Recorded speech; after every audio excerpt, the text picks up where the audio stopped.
Hey, welcome back to the Ten Commandments Bible Study. This is Day 8, Holy Resting, the Fourth Commandment, Part 2. Today we're looking at 3 more questions from the Catechism, which involves also a question that we expect, what is forbidden in the Fourth Commandment? And remember, the Fourth Commandment is, remember the Sabbath day to keep it holy. Okay, that's our Fourth Commandment. Today we're going to look at what's forbidden in that commandment, what is annexed in that commandment, and how is the Sabbath to be sanctified. We talked a little bit about that yesterday, about being intentional about keeping Sabbath, but now the Catechism gets very specific with us and gives us an answer to the question, how do we do it? How do we sanctify the Sabbath? The answer is here, the Sabbath is to be sanctified by an holy resting all that day, even from such worldly employments and recreations as are lawful on other days, and spending the whole time in public and private exercises of God's worship, except so much as is to be taken up in the works of necessity and mercy. All right, we have both a goal and an exception here. The goal of sanctification is that holy resting from worldly employments, number 1, which are lawful on other days, and recreations, number 2, which are lawful on other days, and spending the whole time in public and private exercises. This is why the church has traditionally had a morning and an evening service, or a morning and an afternoon service, so that we can begin our day on the Sabbath with worship and end our day on the Sabbath with worship. And then what happens in between is the private exercise of worship and resting. We're not engaged in work. We're not engaged in recreation. We're just simply meditating on the goodness of God with our family in our homes in between the 2 times of worship. Except, here's the exception, as much as to be taken up in the works of necessity and mercy. Sometimes on the Sabbath day, sometimes Sundays can be busy with things of mercy and necessity. You have to do something. You have to fix that leaky faucet. You have to fix that running whatever. And it's going to damage the house if you don't fix it. We just don't turn a blind eye to that. This is a work of necessity. Also, works of mercy. You're not to turn a blind eye to a brother or sister who's in need on the Sabbath just because it's the Sabbath. And we have these things outlined for us in the scriptures that I reference. Worldly employments and recreations. Read Leviticus 23:3. And then also I want you to read Matthew 12:11-12. Because here Jesus gives us some very specific direction about the exception. You remember that the Pharisees were very upset with him. They were very grumpy about the fact that they thought he had broken the Sabbath. And Jesus asked them this question, what man shall there be among you that shall have 1 sheep, and if it falls into a pit on the Sabbath, will he not lay hold on it and lift it out? Well, we know the answer to that question, don't we? Yes, we will, even though it's a Sabbath day. Well, you don't want the sheep to die in the pit. You have compassion for the animal. Then he goes on to say, how much then is a man better than a sheep? Of course, Jesus had been healing on the Sabbath, and they were upset about that. This is working. No, it's not. This is a deed of mercy. This is God's hand at work here. So the question I ask is, how do we allow things to rob us of rest on the Sabbath? That, speaks to that first verse, Leviticus 23:3. How do we allow things to rob us of rest? And then I ask the question in the second part, is it possible to pass up works of mercy for religious reasons? Well, of course, the answer to that is yes. We see the Pharisees do it in Matthew chapter 12. We know that we can do it. So explain, how is it possible, and what can be done to fix that? Then we have the forbidden question here. The forbidden question. The question about what's forbidden. What is forbidden in the Fourth Commandment? The answer, the Fourth Commandment forbids the omission or careless performance of the duties required, and the profaning the day by idleness or doing that which is in itself sinful, or by unnecessary thoughts, words, works about worldly employments and recreations. So you see three things there. Commandment forbids omission. The commandment forbids profaning the day.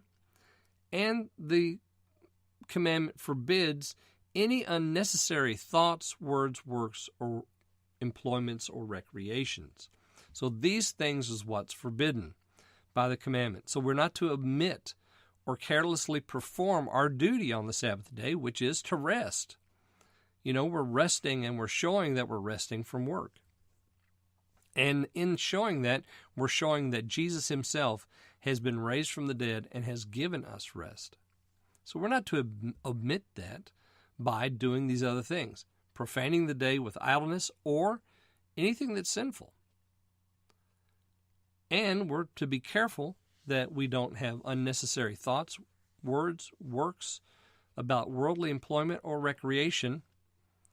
So those things they're great on every other day of the week, Monday through Saturday, fine. Sunday, well, what? Can't we just please take Sunday and sanctify it and make it a day of worship and meditation? I think we can, honestly.